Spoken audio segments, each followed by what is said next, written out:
చేవెళ్ల ప్రమాద ఘటనను సుమోటోగా తీసుకున్న రాష్ట్ర మానవ హక్కుల కమిషన్ డిసెంబర్ 15వ తేదీలోగా నివేదిక సమర్పించాలని ప్రభుత్వానికి ఆదేశం.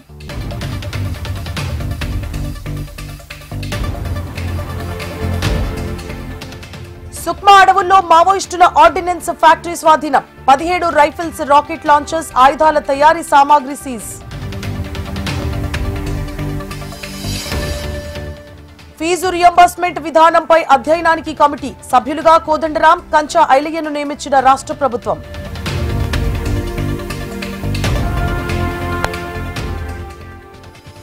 పాసమైలారంలోని సిగాచి కంపెనీ ఎండీకి హైకోర్టు నోటీసులు. బాధితులకు ₹1 కోటి ఎప్పుడు చెల్లిస్తారని ప్రశ్నించిన ధర్మాసనం. మంత్రి అజారుద్దీన్ కు శాఖల కేటాయింపు. మైనార్టీల సంక్షేమ, పబ్లిక్ ఎంటర్ప్రైజెస్ శాఖలను కేటాయిస్తూ ఉత్తర్వులు.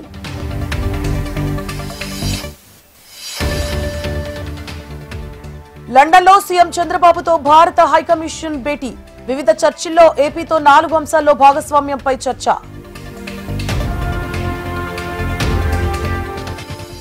కృష్ణా జిల్లా రామరాజుపాలెంలో పర్యటించిన మాజీ సీఎం జగన్. చంద్రబాబు తప్పిదాలతో రైతులు తీవ్రంగా నష్టపోతున్నారని విమర్శలు. శ్రీశైలంలో విరిగిన కొండ చర్యలు. పాతాళ గంగలో భక్తులకు తప్పిన ప్రమాదం.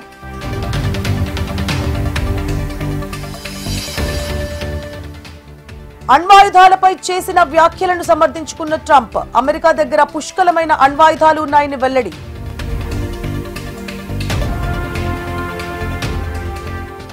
భూటాన్లో ప్రపంచ శాంతి ప్రార్థనలు ప్రారంభం. 13 రోజుల పాటు ప్రార్థనలు హాజరవనున్న ప్రఖ్యాత లామాలు, స్కాలర్లు.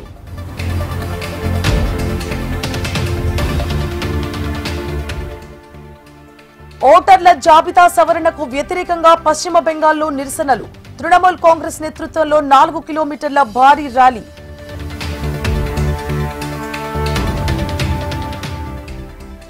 హైదరాబాద్ లో అగ్రి బిజినెస్ అవార్డులలో పాల్గొన్న కిషన్ రెడ్డి. వ్యవసాయ రంగం దేశ ఆర్థిక ప్రగతికి మూలమని వెల్లడి.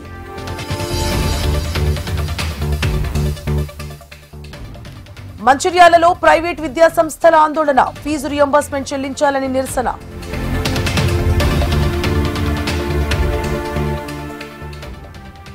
కర్నూలు జిల్లా ఆలూరులో త్రాగునీటి సమస్యపై సమీక్ష. అధికారులకు టీడీపీ ఇన్ఛార్జ్ వైకుంఠ జ్యోతి ఆదేశాలు.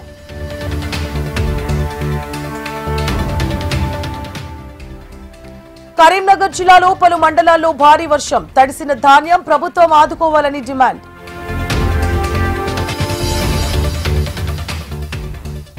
సొంత పార్టీ ఏర్పాటుపై కవిత క్లారిటీ. తాను జ్యోతిష్యురాలని కాదని వ్యాఖ్య.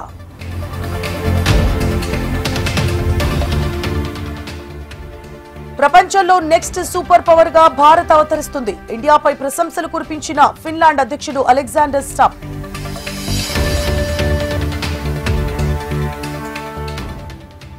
నాగర్ కర్నూలు జిల్లా కల్వకుర్తిలో దొంగల బీభత్సం. గృహప్రవేశం రోజే 3.5 తులాల బంగారం చోరీ.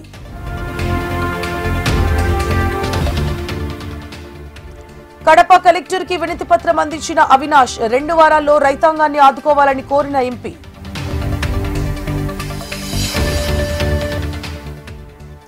సంగారెడ్డి జిల్లా పటాన్ చెరువులో వాహనాల తనిఖీలు. కంకర, డస్ట్ తో వెళుతోన్న 14 టిప్పర్లను గుర్తించిన ఆర్టీఏ.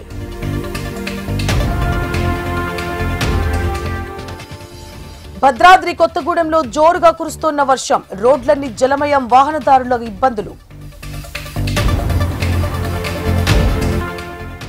బీహార్లో ముగిసిన తొలి దశ ప్రచారం. రేపు 121 అసెంబ్లీ నియోజకవర్గాలకు పోలింగ్.